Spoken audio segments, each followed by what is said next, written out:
Hey, Picks and Parlay family. It is me, Detroit Lenny, here with your game time decision on Friday edition, November. I don't know why do I think we're still in November. It is January 28th. It's almost February, which, boom, what happened to January. But anyways, Friday edition game time decision, all your NBA, NHL needs, wants, comments, questions, concerns. We are here. Drop your questions about about games in the chat if you have questions about the NBA or NHL. I am joined with our favorite knuckleheads, Nick and Tim Earl from ESB. How we doing, gentlemen? How's Earl Sports Bets doing? How are we doing it? We crushing it or what? I mean, it could be better than last night. It could always be better. Yeah, remember yesterday when I was talking to you, like, I'm not sure if I want that first game to go my way. And the first game went my way, and then only one other game went my way. We went 2-9 in college basketball. I did go 1-0 in the one NBA game, but we went 2-9 in college basketball, and the only one that I won, me and you both cashed with one of us having it over, one of us having it under. I freaking Purdue, Iowa. I called it too because I had the under 158.5. You had the over 154.5. I'm like, watch, it's going to middle, and we're both going to 156, and it did. It was awesome. And That's awesome stuff. I was actually really nervous about that game because I think with like 10 minutes left, I would look down the live odds, and it was like 170. Like, well, that's a loser. I know at one point it was 165. Yeah, they didn't score anything for like last 4 minutes. I'm like, we might actually have a shot, and then it kind of worked out. But yeah. That was my only other winner. Everything else sucked. So awesome. We got a pretty big NBA slate. Yes. Decent sized NHL. I'm not gonna say it's a small slate with 5 games, and they're good games. I like all the games tonight on the NHL. Like every single one I like. I will definitely be watching multiple games at the same time. So there's that. But let's go into NBA first. And Nick Earl, get your NHL together. We'll be back in about 2 minutes. Well, Tim talks a lot, so probably about 5. But we'll be back. Tim Earl, there's a lot going on in the NBA tonight. I mean, you got a full slate, my man. And I'm just going to tell you right now, if you're not on the Pistons money line, just go home. Well, you're already home, so just go to the other. Stop it. Get some help. That's what I think about that game. But we'll get over that one in just a minute. Go ahead. Go ahead. Take it away.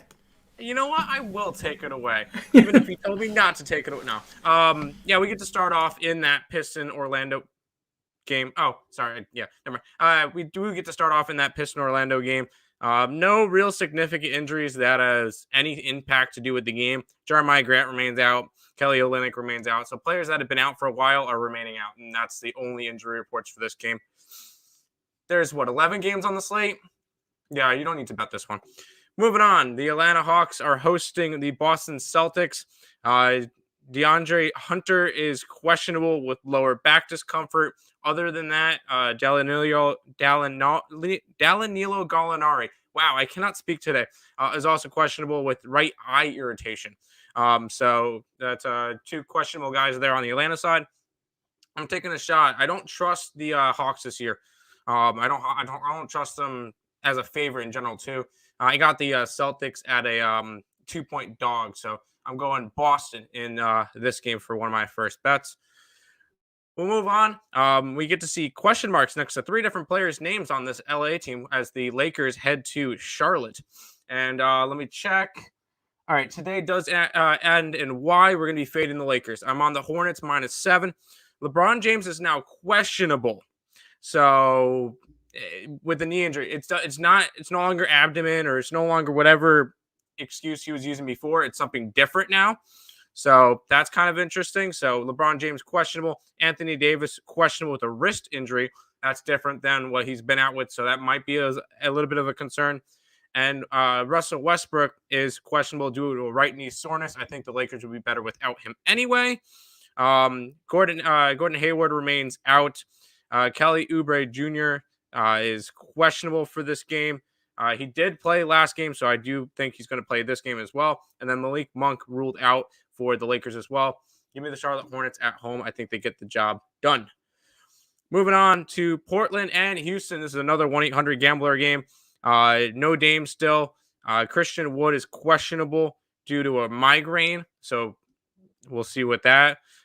Kevin Porter Jr. did not participate in shoot-arounds due to an illness, non-COVID illness. And then Robert Covington is questionable with a knee injury. It's another game I didn't get to. There's 11 games on the slate. 3 games are 1-800-GAMBLERs to me. This is the second one of 3. I will say I did like this game at the line that I got it at. The line that it's at now, I think it's around 5.5. Memphis Grizzlies hosting the Utah Jazz. I got the Grizzlies at -3. And it's kind of spiked since we have now Donovan Mitchell for this game. He remains out with concussion. Rudy Gobert also remains out. Without their 2 best players, I don't think the Jazz come close to this Grizzlies team. Grizzlies have been one of the hottest teams in basketball. I am not fading them now. So Grizzlies -3 is what I got it at. I wouldn't mind it wherever it's at now. Next game is the Clippers and the Heat. Still no Paul George for the Clippers. Still no Morris for the Clippers. Jimmy Butler is questionable for this game due to right toe irritation. He's probably going to play. I'll say that he probably plays. Kyle Lowry still remains out with personal issues, so we'll see what goes on there. I'm on the Heat. There's only so many times you could try to back this Clippers team. They have been really good lately, but this Heat team has been one of the hottest teams, and they are now the number 1 team in the East. So I think they're going to play hard. I think they win by double digits in this game. Heat are a very good home team. We'll keep rolling on. This is the third of the 3 1-800-GAMBLER games. Pacers are at the Thunder. Debaton Sabonis is questionable for tonight's game. Malcolm Brogdon remains out.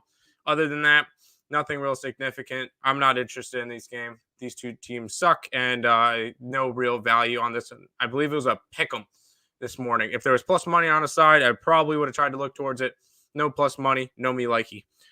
We'll keep on rolling, though. And this is actually a little bit of a spot. The Denver Nuggets are at the New Orleans Pelicans. Brandon Ingram is questionable with an ankle injury. Jonas Valanciunas, questionable, non-COVID illness. And then Josh Hart, questionable with an ankle injury. I'm on the Nuggets. I got him at -5.5, and I think it jumped up to dropped down to a 4. I would still be on the Nuggets. I think it's a good spot. This team has been playing well as of late. I think they can cover a small spread like that. Give me the Nuggets on the road against the Pelicans. We'll keep on rolling. Chicago Bulls are at the Spurs. No Lonzo Ball still for the Bulls. Other than that, still no Alex Caruso, but we know that he's going to be out for a while. I'm on the Bulls. I think this line is way too short. The fact that it's a 1-point spread or it's close to a pick 'em earlier, I think this is a good spot for the Bulls to come in because they're still number 2 in the East. They're still fighting for that number 1 spot. So definitely motivation there. And at a small line like that, I'm taking the Bulls -1. Minnesota heads to Phoenix for the next game. No DeAndre Ayton for the Suns. He remains out. D'Angelo Russell is questionable with a shin injury. Vanderbilt is questionable with a foot sprain. Still no JaVale McGee. No Cameron Payne. No Jay Crowder. Patrick Beverly is questionable. So bunch of injuries in this game. This is another one I did not get to. I think it was an 8.5 point spread. I don't have the lines up next to me, but this one was a little bit more of a wider spread game. I just did not get involved in that one. Final game of the night. The Knicks head to the Bucks. Still no Derrick Rose. But other than that, everybody else should be pretty much good to go in this next game. And I finished on the night with a pass. So nothing in this game, but that is the complete NBA injury report. Back to you, Lenny, in your, was that your bar office? What are you doing there? I'm down at the local VFW. I met a guy down here last night, Bill, and he got me to sign up. And so that's just what happened. Fair enough. But thank you for your NBA analysis there for today's slate. Some good looking out, all except the Pistons game. Obviously, that's possibly the game of 2020 so far, at least year to date. So hey, Pistons money line plus 135 over the Magic. Whatever you're smoking, can you send some to me? Because that would be fantastic. So we're going to move on here to Big Boy Talk. We're going to talk some NHL injury and goalie update.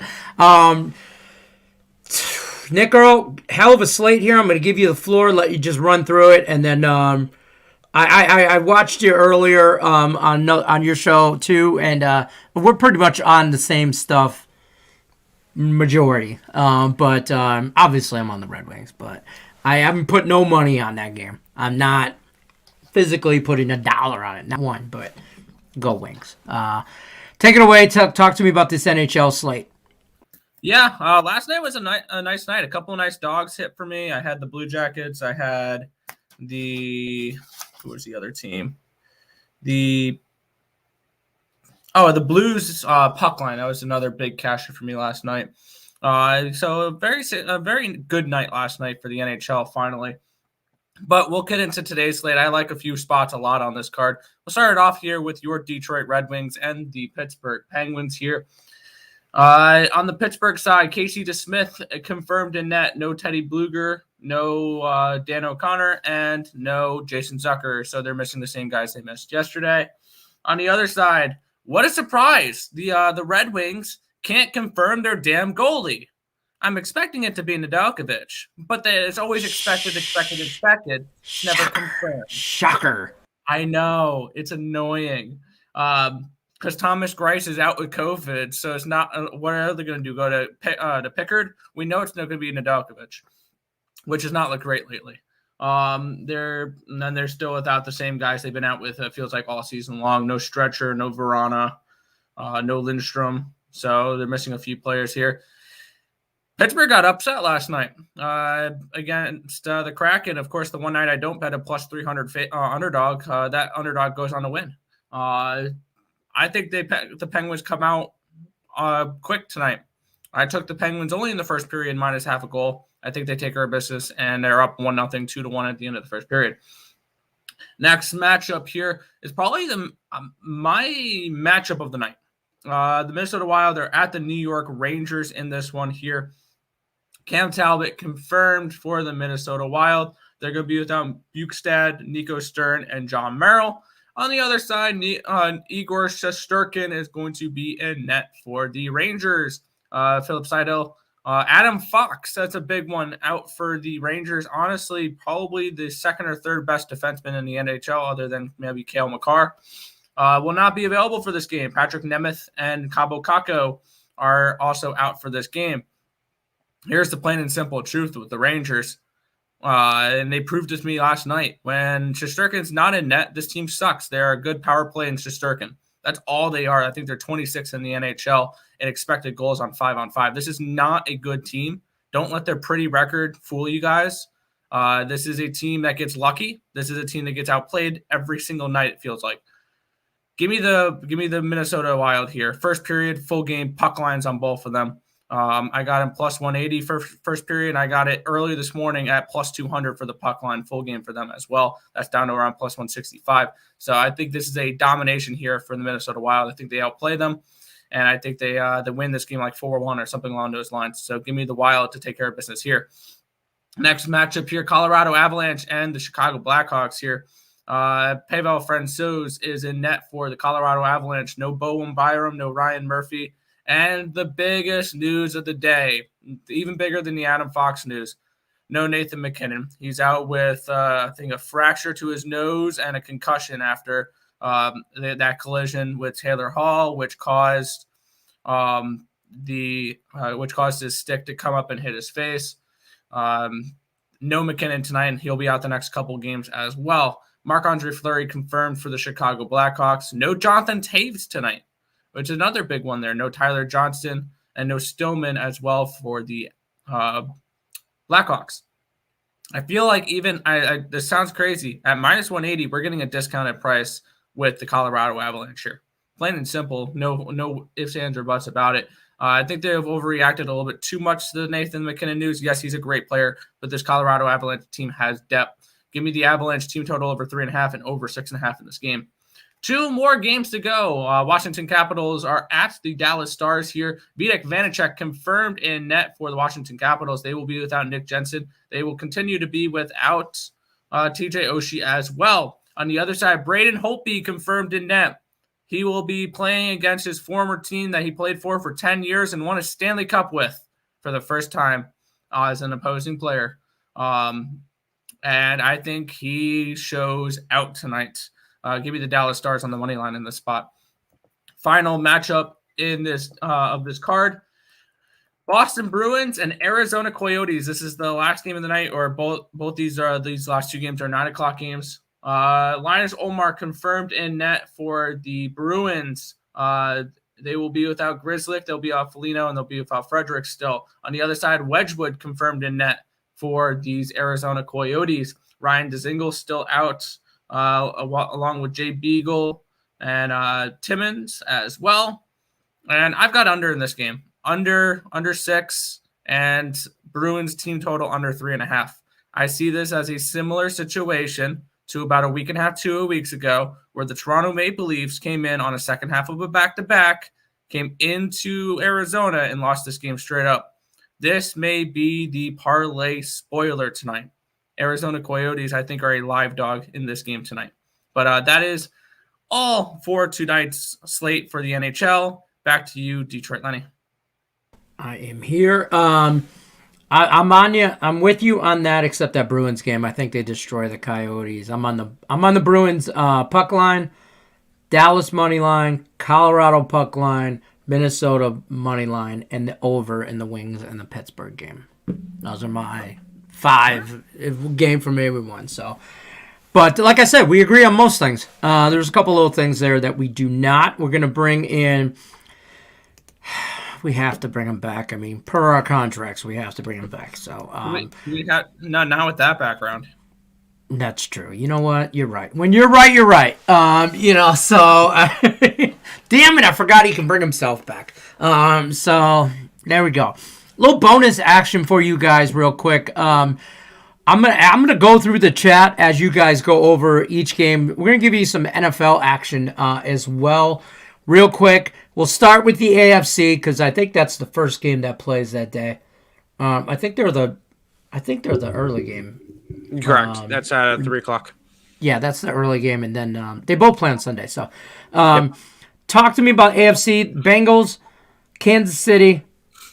This line, I mean, it's moved barely. I mean, you could, like I know Nick Earl's going to tell me, but Kansas City minus touchdown and a hook. The total is 54.5. I did a total chaos with Sean Higgs earlier for this. You guys should check that out. Coming out tomorrow.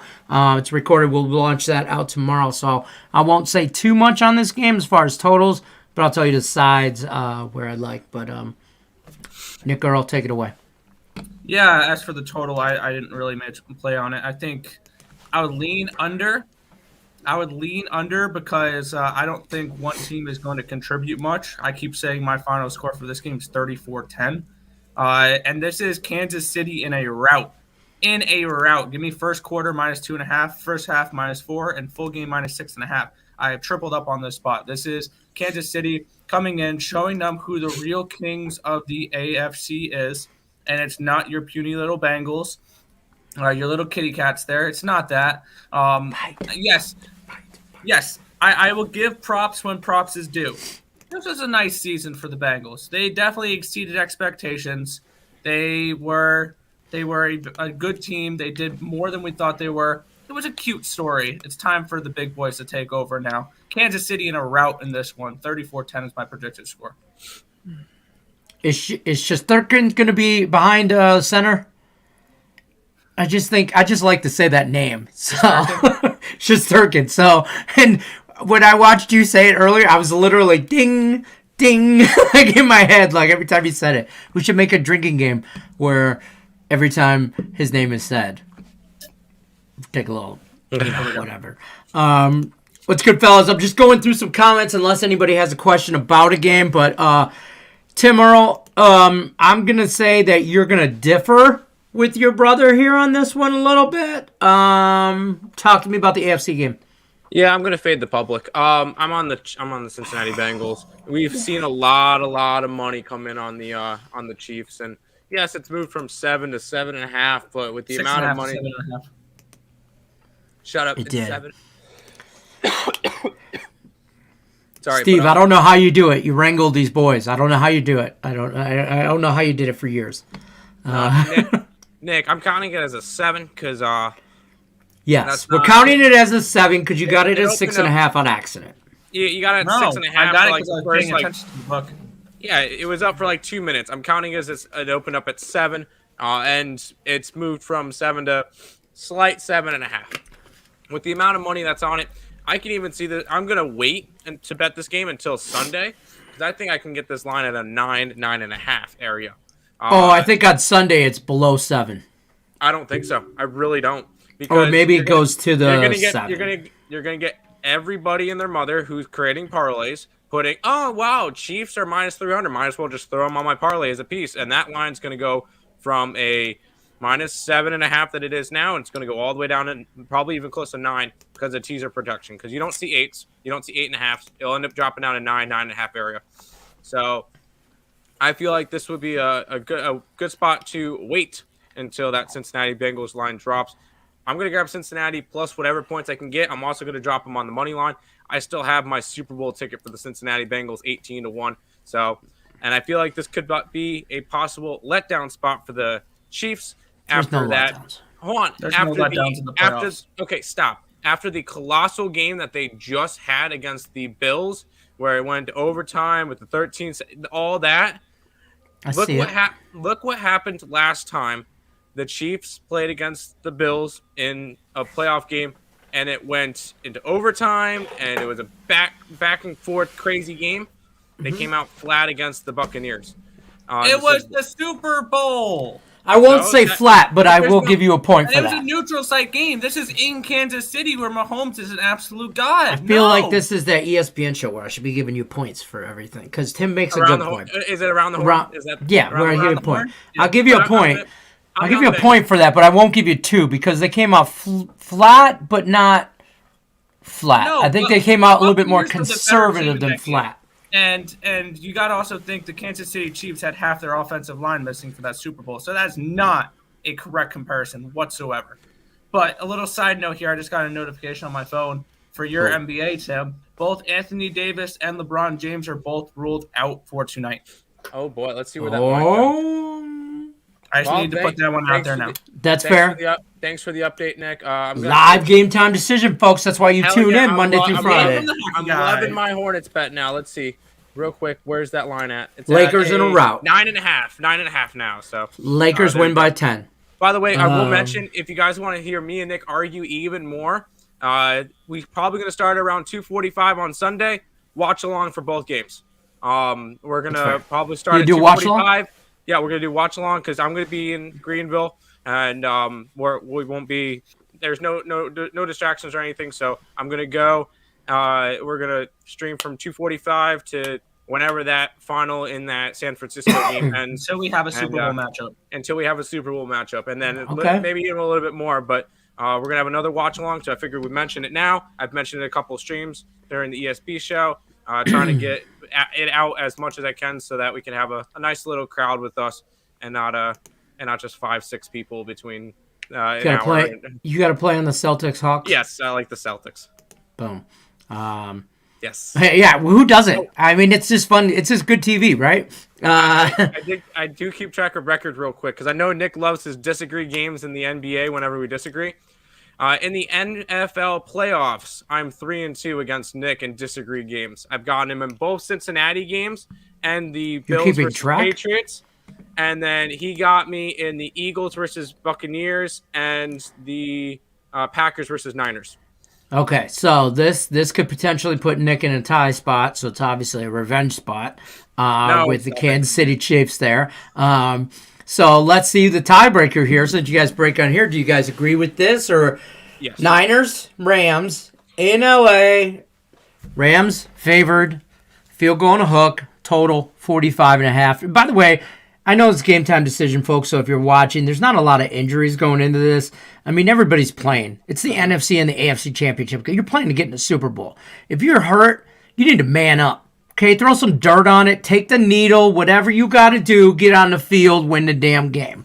All right, so not a lot of injuries. We're just giving you some quick off-the-cuff here, little off-the-hip predictions for Sunday. But if you do, want to tune in, check them out on ESB on their YouTube channel. They'll be streaming for all of AFC and NFC games. So be a nice little watch along. And it's always a good time. I always have a good time on your watch along to stuff, just talking trash and live reactions, So, Yes. Nick Earl, you went first last time. Tim Earl, quickly. Yeah, Give me the Niners and the Rams. We're gonna agree on this one, and I'm gonna be on the Niners, and I'm looking at the under as well.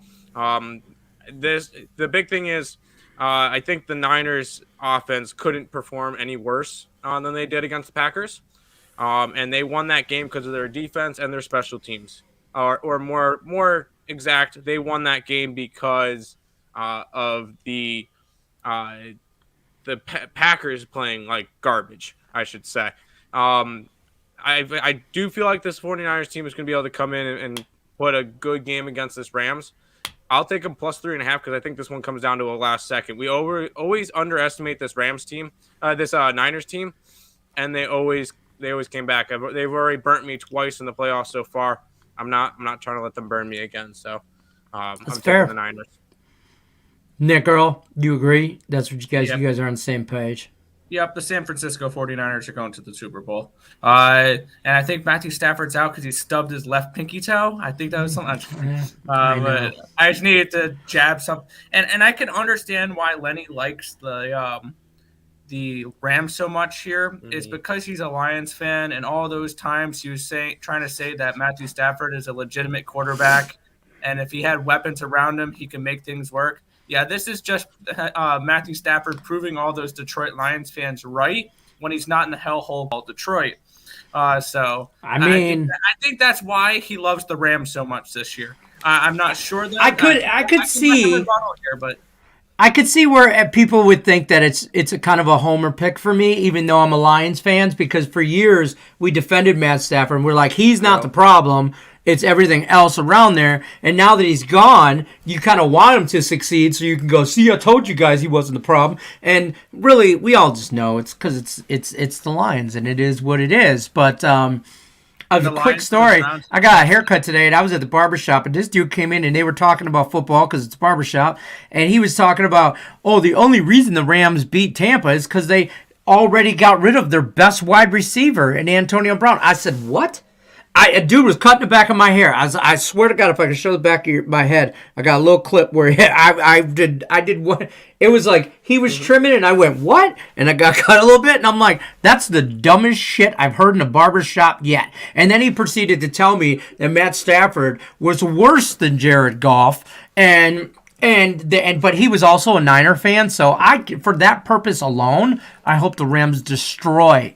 We had to be separated. I almost got no fist fight at the damn barbershop this morning over this game. But only because he just didn't, I don't know. He lost me when he said Antonio Brown. I was going to let him go on his Matt Stafford rant until he said Antonio Brown was the best receiver that the Tampa Bay Buccaneers had. And I'm like, have you heard of Mike Evans? I mean, come on, man. So, I don't know. But let's jump over to the chat real quick because Richie P has some questions. So no Blackhawks puck line? No. I'm on the team total for Colorado. Any over. That's fine. Lenny already said what he's on. So Nick, percentage-wise, where do you rate your Coyotes puck line? I didn't bet it. But Yeah. I didn't bet it, but I would lean that way. I think that this could be a 2-1, 3-2 type of game. So I mean, that way. Puck line minus 115 right now. So I don't, I feel if you like Coyotes, they're live dogs. Okay, if you think they're a live dog, then the puck line is definitely valued. Tim, Bulls Spurs over 230. Excuse me, over 232.5. Bulls. I don't really have a feeling on the total. Clippers and the Heat. You got a preference on that game? Heat. All right. There you have it, folks. That is all your game time decision with a little extra sauce mixed in there for some NFL. Don't forget to check out NFL Chaos tomorrow between me and Sean Higgs. We went over the first half totals and the whole game totals just to break it up because there's only 2 games. So I will say this. We differed on both full game totals, but we agreed on first half totals. So, and they weren't just over, under. There's some mix and match there. Yeah. Oh yeah. So check it out. That'll be tomorrow. Also check out ESB.com. Their 7-day package. And Tim, take it away. I'll be right back.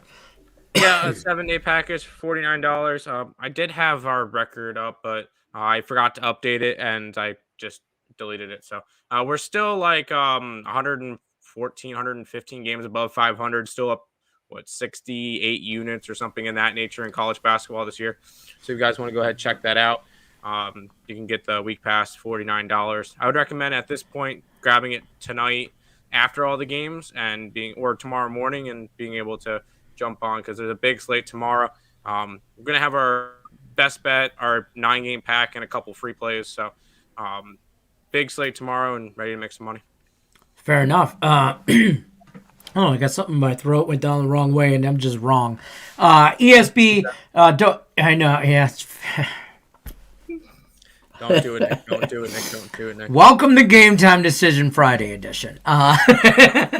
Okay, folks, good luck out there over the weekend. Check out EarlSportsBets.com, their YouTube channel. Like, subscribe, ring the bell for notifications. Also, Picks and Parlays channel. Check them out. There's tons of free content over there. 7-day package has nothing but value all over it. You should just rebrand it and rename it the 7-day value package because that's what it's about. It's about value, and that's all value. So, and I know there's a lot of college basketball tomorrow, and I mean, you guys are going to try and what are you going to try and what's the over-under on how many games you'll have tomorrow on college basketball? Like not on the site that you'll give out, but that you will play personally. I'll play whatever's on the site. I don't play anything more than that. Oh, okay.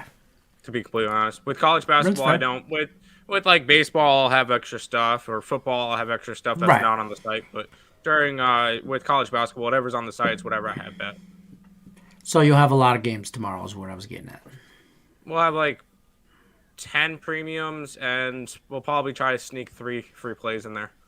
There you go. So even if they give out a baker's dozen, 13 picks between the premiums and the free picks, that 7-day value package is definitely worth it. So I'm just calling it the 7-day value package. So you start rebranding it now. You're welcome.